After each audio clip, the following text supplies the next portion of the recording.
Hello mga boss. Ang gagawin naman natin ngayon, ayan, isang amplifier na brand ay Sakura at ang model ay AB-5023. Ayan.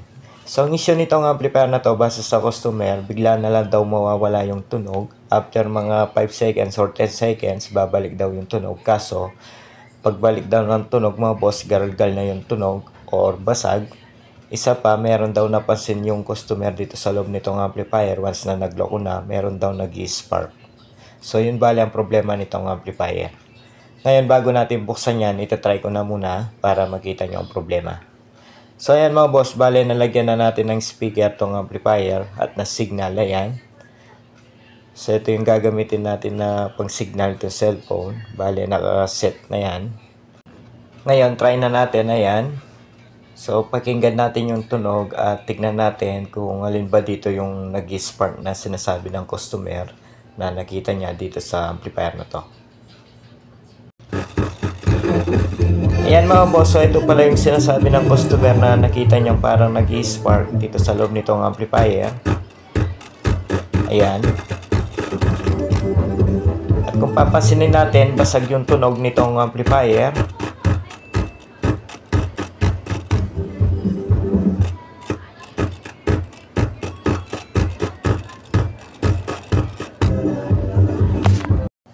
So nakita natin mga boss, yung tunog nitong amplifier na to basag, tapos yung kanyang relay. So yun yung nakita natin na nag-spark dito sa amplifier na to. At kung napansin natin, parang sumasabay yung spark dito sa tunog nitong amplifier.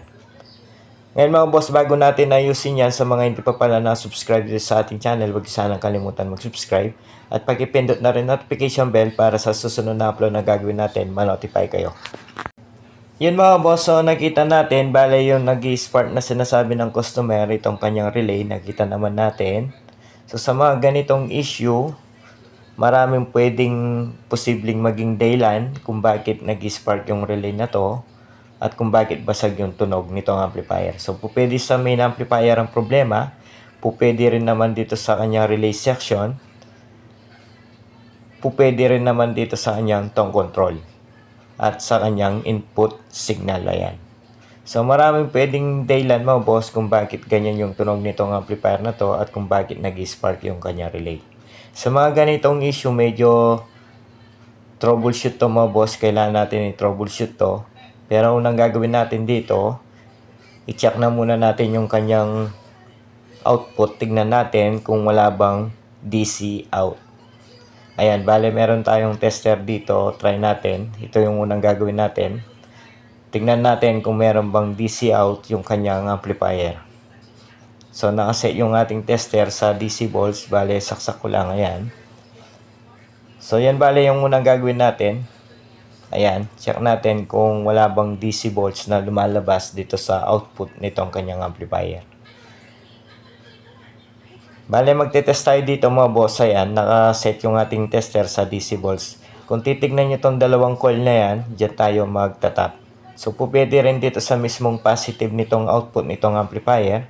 Pero dito na lang tayo kukuha mga boss. Ayan, connected lang naman yan sa positive output. Check natin, ayan. So, papansinin nyo mga boss, normal lang naman. Wala naman tayong nasusukat na DC output. Ayan, dito sa kabila ay nasa 0.18. So, normal lang.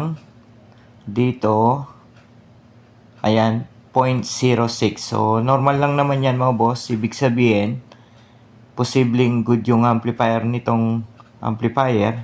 Masasabi natin na wala sa amplifier ang problema nito dahil wala naman tayong nasusukat na DC out.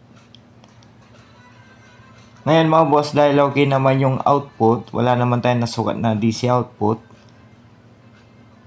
So gagawin natin, bale, para madali na lang siguro tong ating video, hahanapin ko na muna yung problema nitong amplifier na to. Ngayon once na nakita ko na yung problema, papakita ko na lang sa inyo. So ganun na lang yung gagawin natin mga boss, para hindi na lang umaba tong ating video. Ayan mga boss, so okay na tong amplifier. Bale, nahuli ko na yung problema dito. So nakita kong problema dito mo boss, dito sa kanyang tong control board. So nakita kong problema na parts dito yung kanyang IC na 4558. Bale napalitan ko na mo boss, ayan, bale naglagay na ako ng bago. So ito yung nakita natin ng problema, ayan. Bale nakasulat dyan ay 4558 OP. So yan lang bale nakita kong problema. Pagpalit ko dyan mga boss, tinry ko, ayun, naging normal naman yung tunog nitong amplifier. At hindi na basag at hindi na rin nag-spark yung kanyang relay. Ngayon mga boss, itatry ko para marinig nyo na okay na tong amplifier. Ngayon mga boss, ayan, power on. Try natin para makita nyo na good na tong amplifier.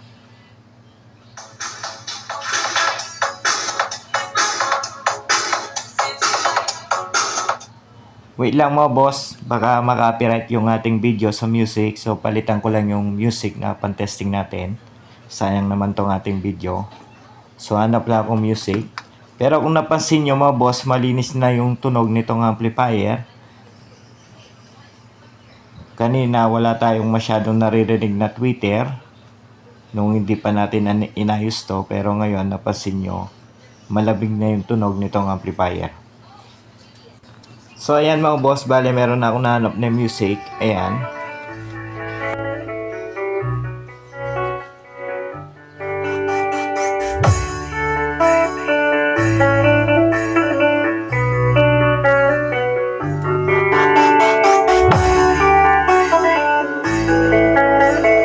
DJ Christian, Live Remix.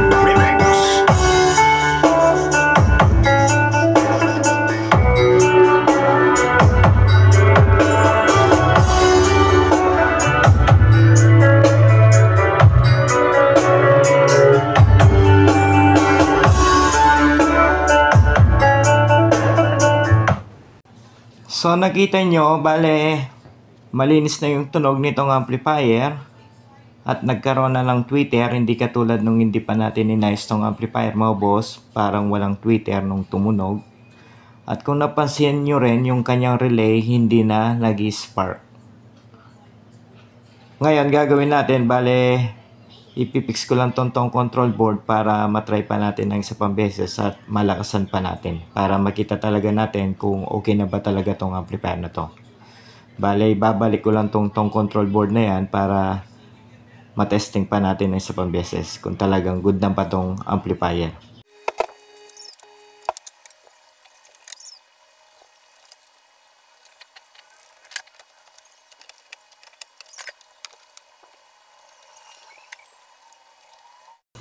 So ayan, bale tapos ko nang may balik yung ganyan tong control. Ngayon, itetry pa natin ng isa pang beses to para sure. Tignan natin kung good na ba talaga tong amplifier na to. Ayan, bale naka-on na tong amplifier. Ngayon, play na lang natin yung music. So pakinggan nyo mga boss. Ayan. Try din natin tong mga control, baka may problema na rin.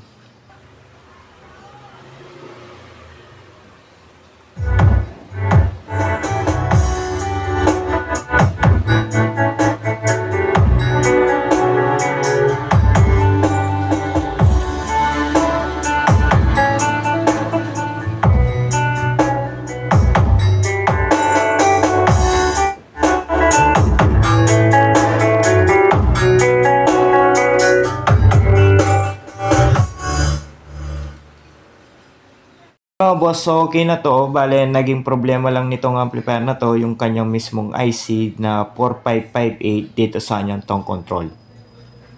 So sa mga baguhan dyan, tandaan nyo tong trouble na ganito. Hindi lahat ng ganitong problema ay nasa main amplifier. So pwede rin dito sa mga IC na yan, dito sa kanyang tong control. So dahil okay na to, bale isasara ko na lang to mga boss. Hanggang dito na lang tong ating video. Sa mga baguhan dyan na hindi pa pala na-subscribe dito sa ating channel, huwag niyo sanang kalimutan mag-subscribe at pag-ipindot na rin notification bell para sa susunod na upload na gagawin natin, ma-notify kayo. Hanggang sa muli, maraming salamat.